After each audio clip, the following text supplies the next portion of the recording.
Welcome to art class. As you can see, we have a very professional setup here. This is an old canvas that you can kind of see a bit of vision here. Anyway, sitting for a long time, waiting for me to do something with it, and I have an idea for a potential gift. I don't know if it's going to work, but it starts with trying to white this out again. So that is our task for today. Yes, this is a lot later start than I intended with this, but we're rolling with it. While we do that, let's talk about the next stage we're in, which is a lot of the ordinary. Luke chapter 2 starts with the birth of Jesus, and right after you just get all these experiences of the ordinary people at that time and God doing extraordinary things with them and through them.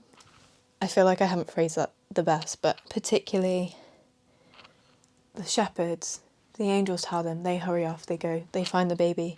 And then, let's go from verse 16. So they hurried off and found Mary and Joseph and the baby who was lying in the manger. When they had seen him, they spread the word concerning what had been told them about this child. And all who heard it were amazed at what the shepherds said to them. But Mary treasured up all these things and pondered them in her heart.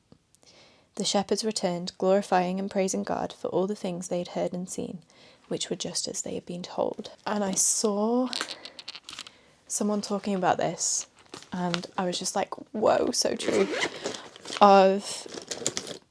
In that moment, I really hope I have a bigger paintbrush than that. In that moment, the shepherds were the first evangelists. Like, they were going around telling everyone they heard. Their instant response. Their response to what they see and hear and experience is to go tell everyone. And that is the Great Commission, right? To go and spread the good news. So just really cool. But also, they were the most ordinary, overlooked, some of the most ordinary, overlooked people at the time.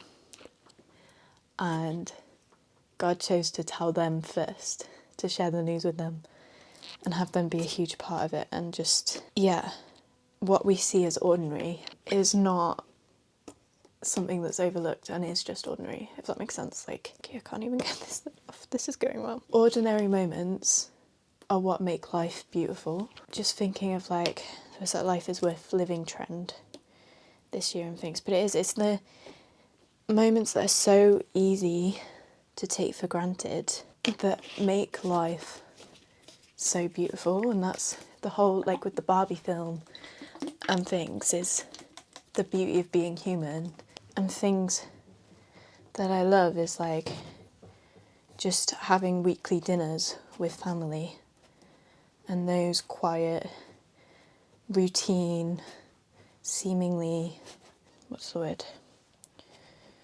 Can't think what the word is, my brain isn't working.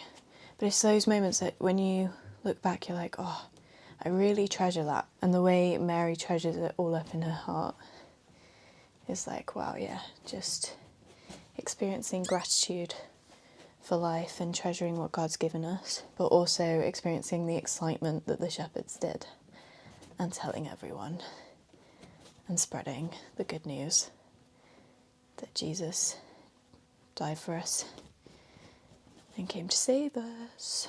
Another ordinary person that has an extraordinary moment in the story, in my opinion, two, is Simeon and Anna. So when they take Jesus to the temple to name him and to dedicate him, it was custom in the day to, after so many days, go and make a sacrifice at the temple. And you encounter this old man Simeon and a woman called Anna, and they just had such everyday faith, and everyone would have seen them as ordinary, but they had such a relationship with God that he revealed Christ to them, and they knew who he was when he was before them and what that meant for the world. Sometimes we look down on the ordinary as being boring and bland and whatever, we get so caught up in, we want the excitement of this trip and this whatever. But actually, let's just appreciate the beauty of the ordinary moments, the quiet moments. I think that's basically this is going to be a short and sweet one. It's been a little rough this week. I feel like it's only just said that last week, but we're making progress, you know, we're learning our limits. We are grateful for, I love how I'm using the royal we. I'm grateful for everything I have right now. What's happened this week? I have had fun being an auntie. So I've been going to an over 50s ballet class, which has been incredible. Just that is just getting to reclaim something I love and do it each week for pure enjoyment.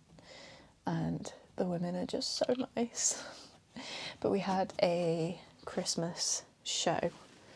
They called it a working rehearsal. They didn't want to call it a show. But it was just so... I can't even describe how it feels to get to do things like that again. Yeah. I'm so grateful.